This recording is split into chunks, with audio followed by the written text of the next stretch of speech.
Well, we believe things are starting to change, albeit perhaps slowly.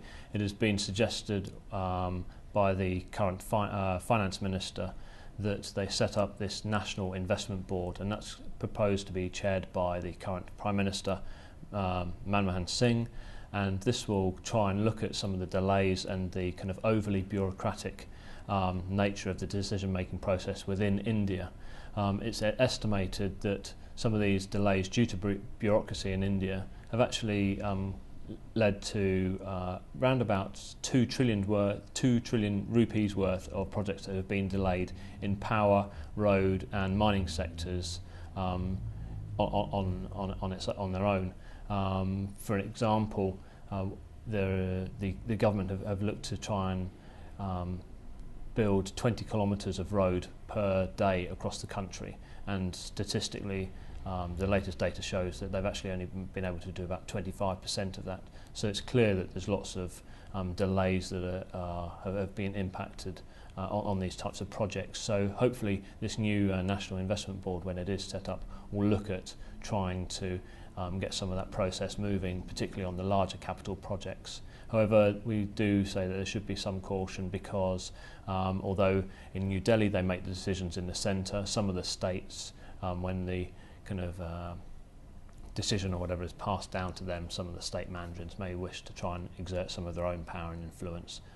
So that could be a further backlog to some of these projects.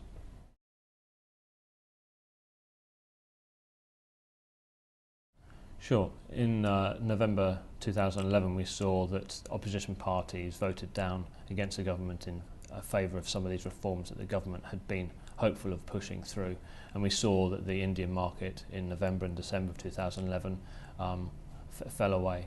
In 2012 in the summer the government tabled new proposals, slightly different to how they were putting through their proposals from the previous year.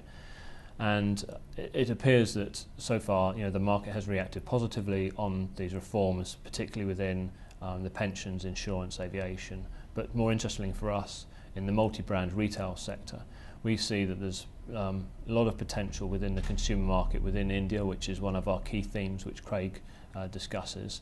That these multi-brand retail ventures that will be using kind of foreign expertise coupled with the local brand offering as well, that they will be able to work together and use the expertise from the foreign companies, particularly in things like logistics, and they'll be able to leverage some of that expertise and those benefits to improve their efficiencies, which will ultimately lead through to better returns within the company, but also will be a better experience for the end consumer.